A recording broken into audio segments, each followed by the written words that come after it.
In the last couple of sections, we talked extensively about how we look at photographs and what types of items move our eyes around the frame. In this section, I'll show you how to place your main subject in areas of the frame that will heighten its importance. I'm sure that you've probably heard that placing a subject in the dead center of the frame usually results in a poor composition. Most of the time this is true. Sometimes you can get away with it, but most of the time it's true. And the reason that it's a poor composition is because it cuts off the visual movement. Our eye goes right to the subject without meandering around the frame first. We may take a quick peek around the frame, but then very quickly return to the centered main subject. This is because the surrounding area is all equal in size. This tells the viewer that it is all similar and unimportant, even if it isn't. When you move something off-center, it stresses the larger area over the smaller area. Your main subject benefits because the larger area emphasizes the main subject, rather than just lulls it to sleep. So, there are several areas or sections of the frame that enhance your main subject, as well as visual techniques that help keep the surrounding areas in check.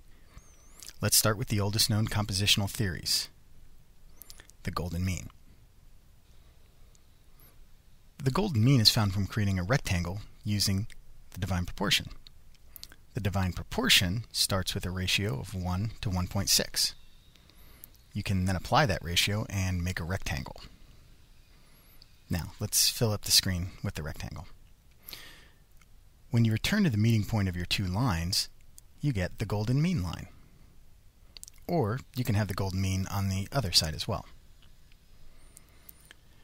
Now, the golden mean line is a great place to locate vertical subjects in a horizontal frame, as you can see in this image of the statue, or in this image of the dock. It also works in the other direction as well. Take your 1.6 and draw a horizontal line across the frame, and of course you can do the upper and lower golden mean in this manner. So in this image, the horizon is located in the center of the frame, as you can see. Do you notice how static this shot is? It just lacks movement. With this composition, I'm telling the viewer that the bottom and the top are of equal importance, and this leaves the viewer not knowing which one to spend more time with. When you move the horizon line up, though, you add more space to the bottom of the frame, letting your viewer know that the bottom is more important. Of course, the bottom in this case is more important because it contains more visual excitement. In this case, if the sunrise was really dramatic, then maybe I would have pushed the horizon down instead. So generally, you put your horizon up if the bottom has the most interest, and you put it down if the top has the most interest.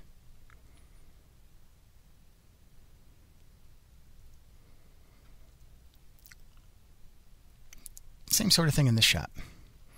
Line of flowers is placed near to the bottom, and you can see where the bottom horizontal golden mean line is.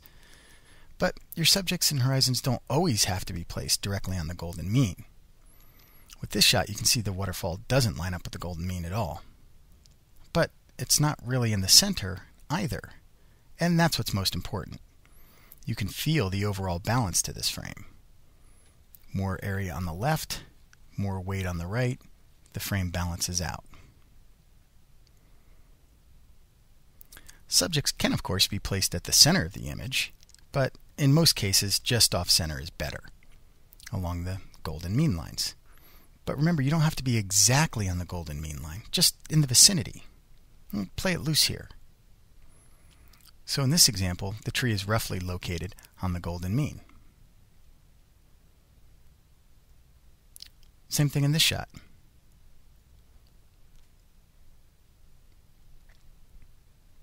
Close, but not directly on the golden mean line.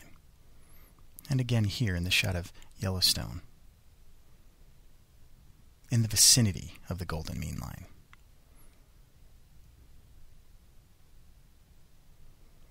Rule of thirds. So we have a rectangle that is made up of a proportion of 1 to 1.6. Well, that is derived, of course, from the original divine proportion. Our camera's proportion, however, is 1 to 1.5. That's because 35mm film measured roughly 1 inch by 1.5 inches. And this is actually very close to the divine proportion. So to create the shape of our frame, take the one line, multiply it by 1.5 instead of 1.6, and redraw your frame. See how close it is. All right, let's fill up our frame again. So now you can recreate the golden mean lines with this new proportion. So it works with any rectangle or square. The divine proportion as a compositional tool is a great theory, but we have to remember not to be too rigid about it. We want to give ourselves flexibility and compose around those lines, in the vicinity of those lines. Because of this, many photographers have adopted the rule of thirds, which means you simply divide your frame up into thirds. And this is pretty darn close to the divine proportion. It spreads out the golden mean lines a little bit and takes them slightly further from the center. And where those lines intersect is an area known as a power point. And you can see we have 4 of them. Now the power points are a great place to locate a singular subject within a frame. But again, we can't be too rigid about this. We have to think in the general area of that intersection. So let's take a look at a few images that are built along the rule of thirds and their power points. Here you can see the moon, and that's placed very nicely up there in the third, and the horizon line also is on the upper third. Here in this meadow photograph, you can see the lower mist line is set on the bottom rule of thirds, and the power points are right atop those trees. This leaf sits perfectly on one of the power points.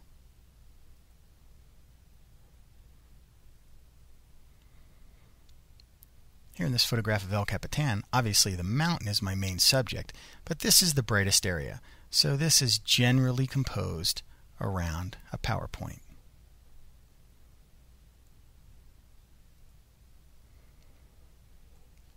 This shot also uses the horizon lines of the rule of thirds. And you can see the mountain is considerably higher, and this lower mountain is considerably lower than the lines themselves, but that's okay, because we're working in the vicinity of. By placing this mountain up higher, we're de-emphasizing the amount of blue sky, and there's nothing going on up here, so there's really no reason to show all that. And by pushing this line down here very low in the frame, we're making the viewer look at this area, and of course that is the main subject. This scene is placed directly on the thirds. And again, you can feel the balance to this image because of that.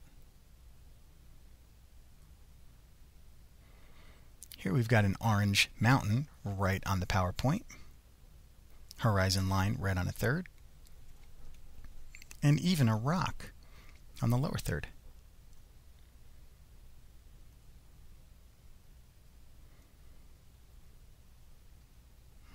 Same thing here. Even though the house is to the right and the boat is to the left, they're still in third quadrants. Or not quadrants, but in third sections of the image. And again, the horizon line right on the upper third. The lower horizon line's a little bit low, but that's okay.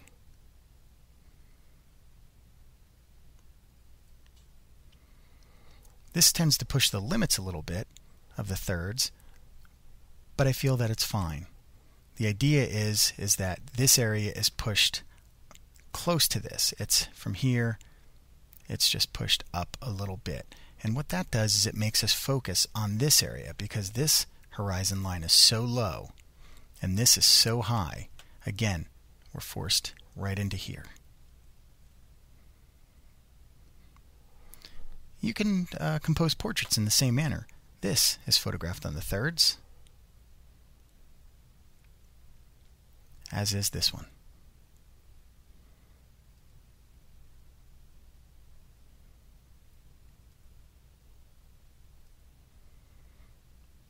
Here the kayaker sits on the lower third.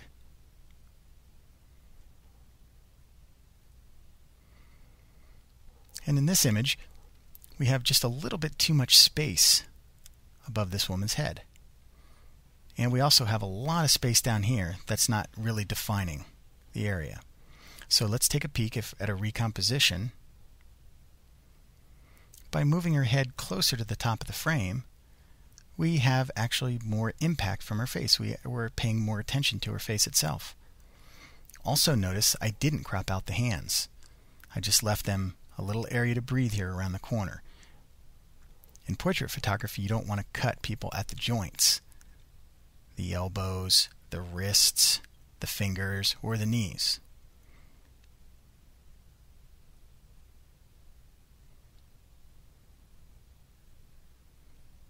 Proper balance in your imagery is important to obtain if you want to keep a certain equilibrium.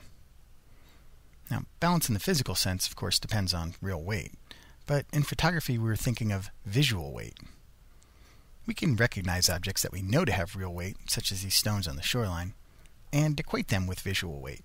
So in this image, the right-hand side of the frame feels much heavier. It almost looks as if the whole picture is tilting to the right.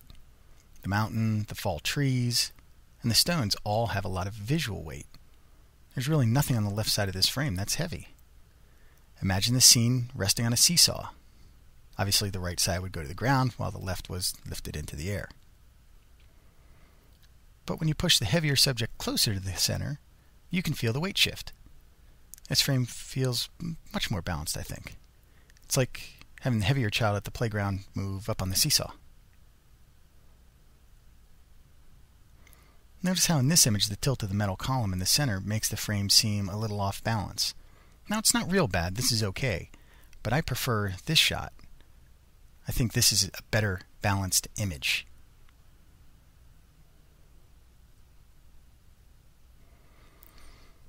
Here the balance is not quite so apparent, but you have to look into it a little bit. In the top we have the mountains, which are pretty heavy. The light area is also pretty heavy. And we have this one little tree down here in the foreground. So it seems like most of the weight is right here, to the left of the frame. Here I move my position a little bit, and I tried to line up the tree in between the mountains. And again, now all the real weight is right in here. All the contrast, all of the color. Here, it's sort of a blank area. I think this is the best one of all. We've got visual weight here, but notice the tree is now moved to the right, and that lends a little bit of weight to the right-hand side of the frame. Here the cloud's darting off into the corner, and the mountain sort of pushing up and also a little bit to the left makes this side of the frame feel heavy. Here in this shot we've got the clouds to the right and the mountain is still kind of pushing up and to the left, and so we achieve a better balance.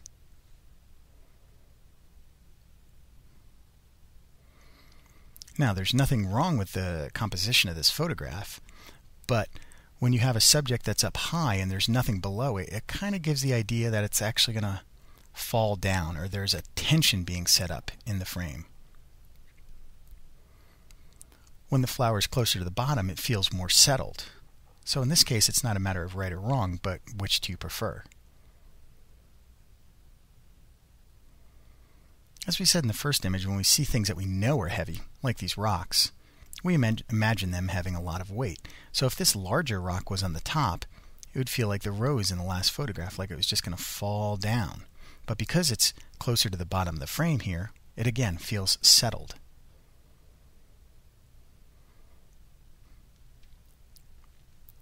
Earlier in one of the sections I showed you a person's movement kind of pushing out of the frame, and here we have the same thing. We've got a lot of weight here with the water, and she's pretty well balanced in the frame, kind of being on the golden mean line, but she's pointing out of the frame. Notice the difference in the feeling between this and this. Here where she's pushing back into the frame, it's almost like she's pushing against the weight, and so it seems to have a better overall balance.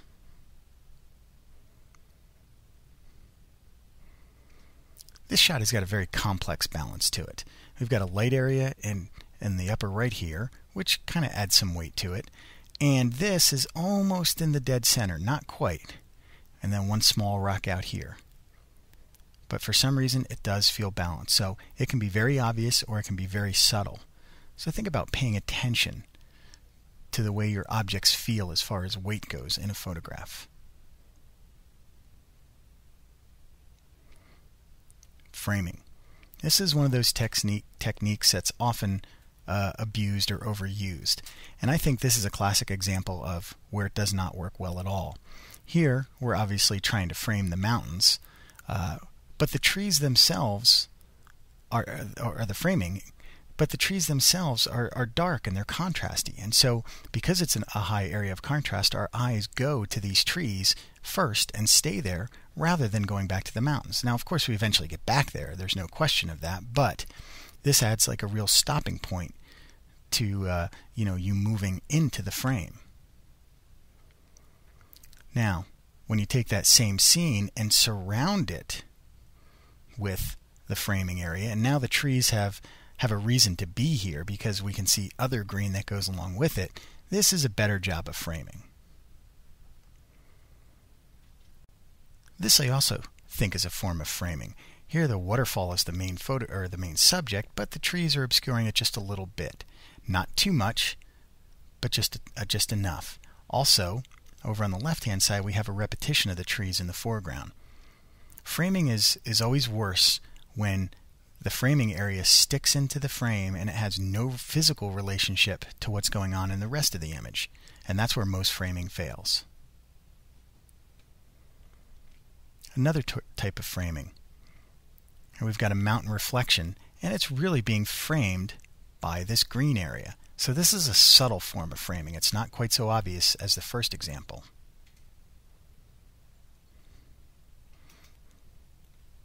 Here again, you would almost say that this shot is really about the trees, but the trees end up framing the canoers.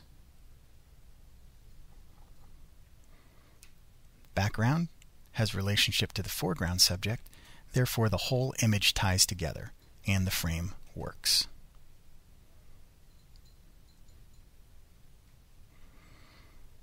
Now here in a city street looking up these buildings, I tried to frame the buildings with these trees, but notice how instead of framing them, they're just obscuring the building itself and the lights. A change of position, and now the building, even though it's got some sticks going in front of it, it's a little bit more clear. We can see it. So this is another subtle form of framing that lets you know you're on a city street full of trees, but yet we get the idea. The idea is about the street lamps and the building.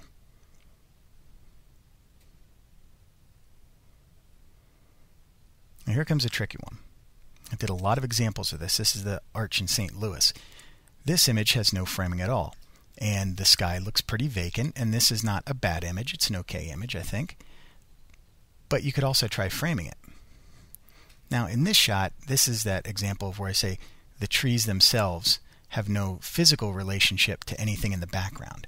So when I first framed this up, I thought it looked good because it was covering up most of the sky. But in retrospect, it's not quite as good as I would hope. This image actually works a little bit better. Now the trees tie themselves together. We can see that there's, the trunks of the trees are getting near to the ground here, and we still have the idea that we're looking at the arch. Here's another shot trying again the trees coming in from the top. And it works okay, but I don't like the fact that there's no real relationship to it. But look at the difference here, and this is interesting to note. In this first image, we've got this one cloud coming down here and this sort of another bit of a cloud here, and then the rest is blue. Watch how the frame changes with just a little patience, and how now the clouds actually are mimicking the roundness of the trees. Now this framing works much better because we're getting a circular effect here.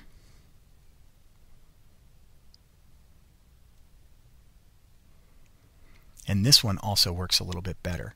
So in the previous example where I'd cropped here and just showed the top, now we're allowing the trees to come closer to the bottom of the frame, and it's giving it a root. It's giving it a place to come from. And that makes more sense than just having them come from nowhere out of the top of the frame.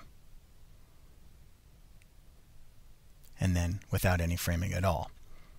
So I think the trick to framing is just be careful when things are coming out of the top or just out of the bottom, and make sure that they have some relationship to what's happening in the background. Symmetry.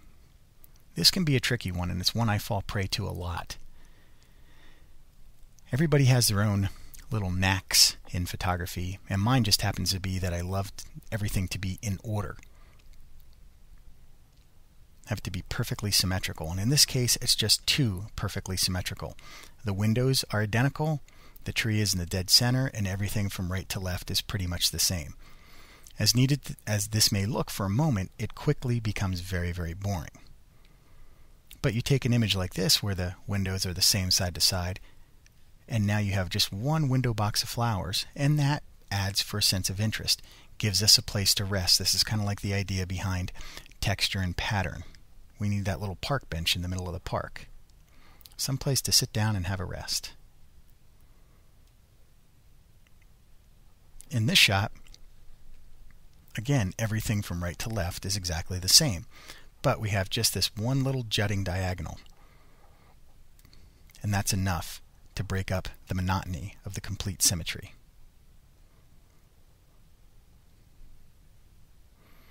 Here the symmetry of the reflection is broken up.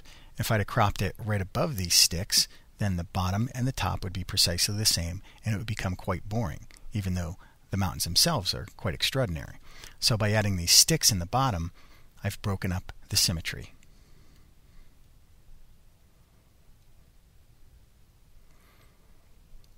In this shot of the elevators, or the escalators, I was using a slow shutter speed to get the movement of the escalators themselves. But because it's exactly the same from left to right, the photograph becomes boring. All you need is one little accent in there, and that's just enough to break it up.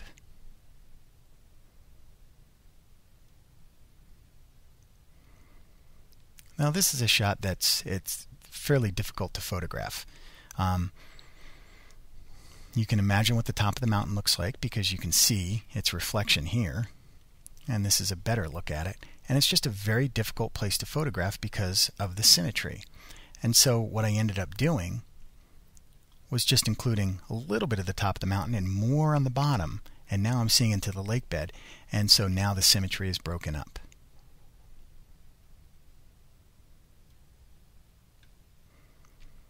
Again, reflections as symmetry. Top, bottom, exactly the same, and that equals a boring photograph. Put one little spark of interest in the bottom, and that breaks it up, and it makes the image successful.